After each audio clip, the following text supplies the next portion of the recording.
Oral questions, questions orales, l'honorable chef de l'opposition. Who pays? Who pays for this latest $50 billion orgy of spending by this costly Prime Minister? We know who won't pay. It won't be those with trust funds that protect their millions of inheritance like the Prime Minister, nor the billionaires that invite him to their private Caribbean islands. They'll hide their money. You know who will pay? You will pay. You, the welder or waitress who can't pay your mortgage because he's inflated the mortgage rates. You will pay because he carbon taxed your food and now you can't feed your kids. Why should you pay for him? Yeah.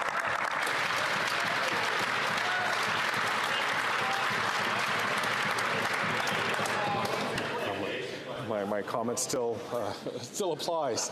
The Right Honourable Prime Minister. Mr. Speaker, it is interesting to see the lengths to which the Leader of the Opposition will go to avoid saying that he is choosing to stand with the ultra-wealthy, against the middle class, against young Canadians. When we first got elected and raised taxes on the wealthiest 1% to lower them for the middle class, the Conservative Party and that leader voted against it. We're asking for the wealthiest in this country, the wealthiest 0.1%, to pay more in taxes so we can support the middle class, so we can restore the dream, particularly for young people, of home ownership, of a brighter future that the world is taking away from people all over the world. The Honourable Leader of the Opposition. Mr. Speaker, the Prime Minister likes to blame the world for the problems that he caused. He doubled the debt, doubled the rent, doubled mortgage payments, doubled the needed down payment, and now he's doubling down on the same costly mistakes that have made life unaffordable for Canadians. When will this Prime Minister realize that he's not worth the cost and that repeating the same thing 9 times and expecting a different result is the definition of insanity?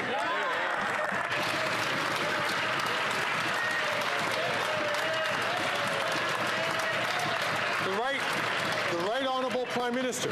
Speaker, what the Leader of the Opposition is saying is that he stands with the ultra-wealthy 0.1% in this country, and everyone else is on their own, because that's what he would do as he slashes programs, as he slashes investments, as he doesn't build the homes necessary, as he doesn't have a plan to fight climate change and create good jobs, as he has stood against affordability measures, as he stands against seniors getting dental care, Mr. Speaker.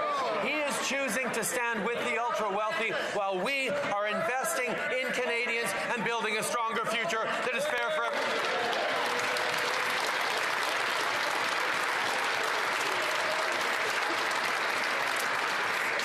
The Honourable Leader of the Opposition. Mr. Speaker, he is the ultra-wealthy. He hid his family fortune in a tax-sheltered trust fund so he wouldn't have to pay the same tax as everyone else. He vacations with the ultra-wealthy on their private islands in tax-preferred locations where they can hide their money and avoid paying their fair share here in Canada.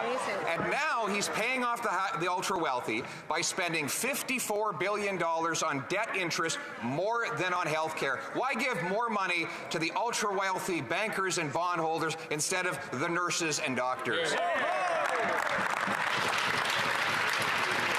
The Right Honourable Prime Minister. Speaker, this is a budget that invests in fairness for every generation by asking the ultra-wealthy to pay a little more. And, Mr. Speaker, the Conservative Party is choosing to stand with the status quo, stand with the ultra-wealthy, instead of saying, yes, we need to invest in young people. We need to build more houses. We need to support seniors with dental care. We need to create more spaces in childcare. We need to deliver hundreds of dollars a month tax-free in a disability benefit. These are the things we will be doing. Those are the things that they stand against.